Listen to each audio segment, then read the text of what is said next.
왜 제 마음은 늘 조건에 따라 흔들릴까요?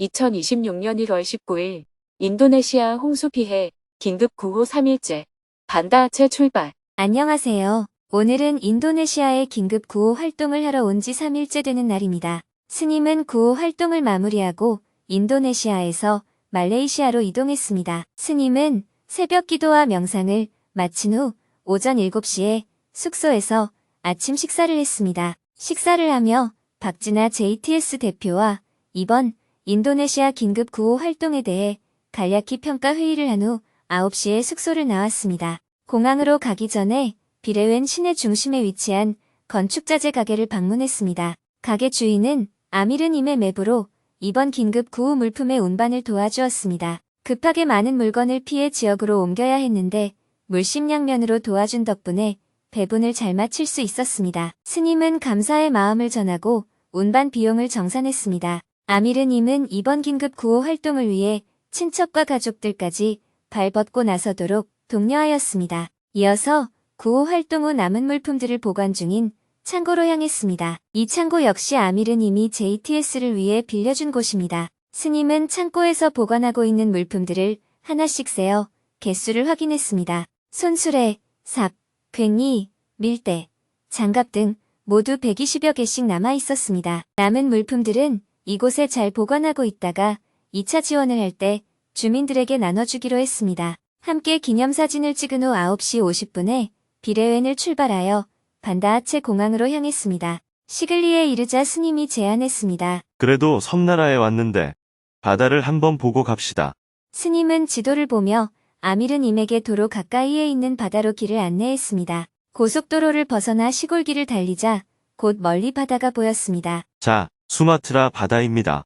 푸른 바다 위에 고무신 같은 배들이 유유히 떠 있었습니다. 아미르님은 차를 천천히 운전해 주었습니다. 차창 밖으로 바다를 실컷 눈에 담았습니다. 이틀 동안 진흙탕이 된 마을을 오가며 구호 활동을 했던 일행에게 잠깐의 휴식 같은 시간이었습니다. 잠시 바다를 본 후 다시 도로로 나와 오후 1시에 반다아체 공항 근처 식당에 도착했습니다. 점심 식사를 하면서 운전과 현지 소통을 도맡아준 아미르님, 통역을 맡은 아유님, 박진아, JTS 대표와 함께 앞으로의 인도네시아 구호 활동 계획에 대해 논의했습니다. 남은 물품 배분, 이번에 하지 못한 부엌 용품 지원, 농사를 재개할 수 있도록 씨앗과 모종을 지원하는 방안 등에 대해 의견을 나누었습니다. 스님은 공항으로 출발하기 전에 아미르님과 아유님에게 고마운 마음을 전했습니다. 덕분에 구호 물품 전달을 잘 마칠 수 있었습니다.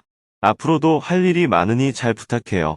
오후 2시에 반다아체 공항에 도착했습니다. 아미르님, 아유님과 작별 인사를 나누고 공항으로 들어가 출국 수속을 밟았습니다. 반다아체에서 말레이시아 쿠알라룸푸르로 가서 비행기를 갈아타고 인천으로 가는 일정이었습니다. 저가 항공인데다 환승 시간이 짧아 수화물을 붙이지 않았는데 기내 반입 가방은 1인당 7kg까지만 허용되었습니다. 촬영 장비 등 짐이 많아 조끼 주머니 여기저기에 나눠 넣어 간신히 무게를 줄인 끝에야 탑승할 수 있었습니다. 오후 5시 45분에 에어아시아 비행기에 탑승했습니다. 출발이 30분 지연되어 6시 15분에 반다아체 공항을 출발했습니다. 스님은 환승 시간이 빠듯할 줄 알았기에 비행기 안에서 급하게 원고 교정도 해두었습니다. 1시간 20분을 비행해 현지 시간 저녁 8시 35분에 쿠알라룸푸르 공항에 도착했습니다. 그런데 밤 10시 40분 출발 예정이던 비행기가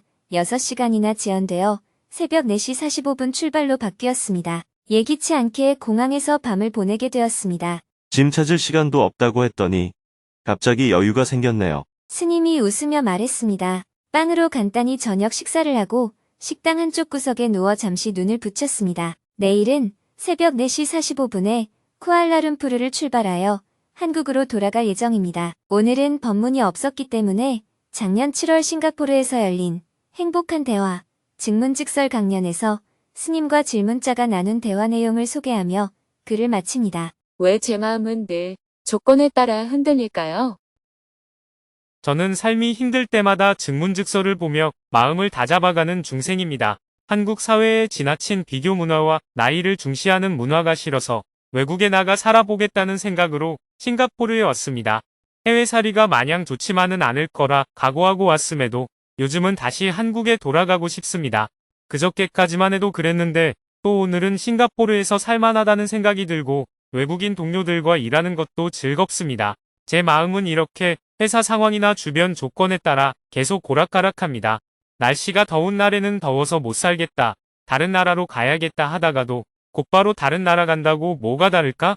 거기서도 또 싫은 점이 생기겠지 하는 생각이 듭니다. 이런 마음을 좀 잠재우고 싶습니다. 어떤 마음을 가지면 주변 조건에 흔들리지 않고 현재에 만족하며 살 수 있을까요? 우리 속담에 똥 누러 갈 때 마음 다르고 똥 누고 난 뒤 마음 다르다는 말이 있습니다. 그게 사람의 마음이에요. 똥 누러 갈 때나 똥 누고 나올 때나 마음이 한결같다면 좋겠지만 그건 이론일 뿐입니다. 사람 마음은 본래 그렇습니다. 질문자가 부처님이나 예수님 수준쯤 되나요? 안 됩니다. 자기 수준을 알고 살아야 합니다. 왔다 갔다 하는 것이 사람의 마음이에요.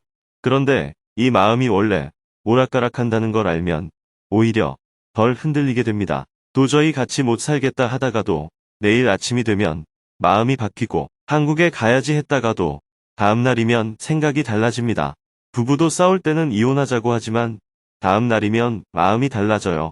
이렇게 경계에 따라 이런저런 생각이 일어나는 건 잘못이 아닙니다. 누구나 다 그렇습니다. 변덕이 죽 끓듯 한다는 말이 있잖아요. 마음은 원래 그런 성질을 갖고 있습니다. 그런데도 내 마음은 늘 한결같아야 한다고 생각하니까 내 마음이 문제인 것처럼 느껴지는 거예요. 하지만 마음은 본래 죽 끓듯 하는 겁니다. 그러니 무언가 하고 싶다는 생각이 들면 내가 지금 이걸 하고 싶구나 하고 알아차리면 되고, 여기 있고 싶다는 생각이 들면 내가 지금 여기 있고 싶어 하구나 하고 알면 됩니다. 그러면서 그냥 살면 돼요. 한국에 가야지 하면서도 여기 살고, 여기 있어야지 하면서도 여기 살고, 아이고, 저 인간 보기 싫어 하면서도 같이 살고, 당신이 좋아하면서도 같이 살면 됩니다. 왜냐하면 마음은 본래 이랬다 저랬다 해서 믿을 것이 못 되기 때문입니다. 부부 사이가 좋을 때는 다음 생에도 함께 살자고 했다가도 조금만 미워지면 당장 이혼하자고 합니다. 마음이란 것이 다 그렇습니다. 부부 생활을 한결같은 마음으로 사는 사람은 아무도 없어요. 저녁에 못 살겠다 했다가 아침에 괜찮다고 하고, 아침에 못 살겠다 했다가 저녁에 괜찮다고 합니다. 그래서 부부가 함께 살 수 있는 겁니다. 오늘도 내일도 계속 못 살겠다 하는 마음이 들면 결국 헤어지게 되겠죠. 대한민국 사람도 미국 사람도 다 그렇게 못 살겠다 하면서 살아가는 것입니다. 미국 사람들도 요즘 이민 가는 사람이 많습니다. 미국 사람들이 저에게 그냥 사는 게 나을까요? 영국으로 이민 가는 게 나을까요? 하고 질문하면 저는 그건 당신 마음입니다라고 대답합니다. 미국에 살려면 사회 환경을 개선해야 하는 어려움이 있고, 불편함을 피하려 이민을 가면 새로운 환경에 적응하느라 어려움이 있습니다. 예를 들어 미국에는 아일랜드계 이민자가 많습니다. 옛날에 아일랜드가 어려웠던 시절에 많은 사람이 미국으로 건너갔고 성공적으로 적응했어요. 100년이 지난 지금 아일랜드는 1인당 국민소득이 약 10만 달러를 넘어서는 나라로 성장했습니다. 그렇다면 미국으로 간 사람들이 잘한 걸까요? 아니면 남아있던 사람들이 잘한 걸까요? 길게 보면 누구도 딱히 잘했다고 할 수 없습니다. 한국에도 비슷한 사례가 있습니다. 제가 어릴 때만 해도 한국이 가난해서 공부 잘하고 똑똑하다는 사람들은 다 미국으로 갔습니다. 그들이 미국에서 돈을 벌어 40대, 50대가 되어 한국에 돌아와 거들먹거렸지만 70대가 된 지금은 처음부터 한국에 남아있던 사람들보다 생활 형편이 더 낫다고 하기 어렵습니다. 그래서 어디에 사는 것이 특별히 낫다고 단정할 수 없다는 것입니다. 질문자도 마찬가지입니다. 싱가포르에 계속 사는 게 나은지 한국에 돌아가는 게 나은지 알 수 없다는 겁니다. 한국 사회가 좋아지면 이민 온 걸 후회할 수도 있고, 한국이 어려워지면 이민 온 게 잘한 선택이었다고 할 수도 있습니다. 그래서 사람들이 점을 치는 거예요. 크게 보면 그냥 자기가 선택하고 책임지면 됩니다. 그리고 마음은 본래 왔다 갔다 하는 것이니 왔다 갔다 하면서 살면 돼요. 질문자는 한결같은 마음으로 살고 싶나요? 그렇다면 묵석이 되면 됩니다. 사람마다 왔다 갔다 하는 정도의 차이가 있지 않나요? 사람마다 다르긴 합니다. 하지만 누구나 마음이 이랬다 저랬다 합니다. 그래서 남이 이랬다 저랬다 한다고 나무랄 필요가 없습니다. 범죄가 아닌 이상 인간의 선택은 나쁘다고 할 수 없습니다. 그리고 마음의 성질이 원래 오락가락한다는 것을 알면 거기에 덜 구애받게 됩니다. 그러면 결과적으로 오락가락하지 않는다고 말할 수 있어요. 마음은 업식, 즉 카르마에 따라 똑같은 자극에도 서로 다르게 반응합니다. 어떤 사람은 민감하게 반응하고 어떤 사람은 더디게 반응합니다. 긍정적으로 반응하는 사람도 있고 부정적으로 반응하는 사람도 있습니다. 다를 뿐이지 좋고 나쁨의 문제가 아닙니다. 그래서 마음은 믿을 것이 못 된다고 하는 겁니다. 이런 마음을 사람의 본심이라 할 것도 없습니다. 굳이 본심을 찾자면 마음 밑바닥에 양심이라 부르는 것이 있습니다. 엄마가 갓난아기를 돌보는 마음은 대체로 일관되기 마련입니다. 우리가 태어나 처음 영향받은 마음이라 할 수 있겠지요. 하지만 그것도 타고난 게 아니라 형성된 것입니다. 하느님이 만들어준 것도 아니고 사주팔자로 주어진 것도 아닙니다. 3살까지는 자아가 형성되는 시기이기 때문에 아기의 심리적 안정을 위해 양육자의 마음이 안정되어야 합니다. 엄마의 심리가 불안하거나 위축되면 아기도 불안해지기 때문입니다. 마음은 본래 흔들리는 것입니다. 이것을 직시하면 마음에 덜 집착하게 되어 덜 흔들립니다. 이렇듯 마음이 흔들려도 그 흔들림에 구애받지 않으면 남이 볼 때는 시종일관 변함이 없는 사람처럼 보입니다. 한국에 가고 싶어도 여기서 살고 회사 가기 싫어도 출근하면서 그렇게 살면 됩니다. 왜냐하면 마음은 믿을 것이 못 되기 때문입니다. 하기로 했으면 하고 가기로 했으면 가는 거예요. 그러면서 이랬다 저랬다 하는 자기 마음을 한번 구경해 보세요. 작은 칭찬에도 들뜨는 내 마음, 작은 비판에도 기분 나빠하는 내 마음을 그냥 바라보며 놀아보세요.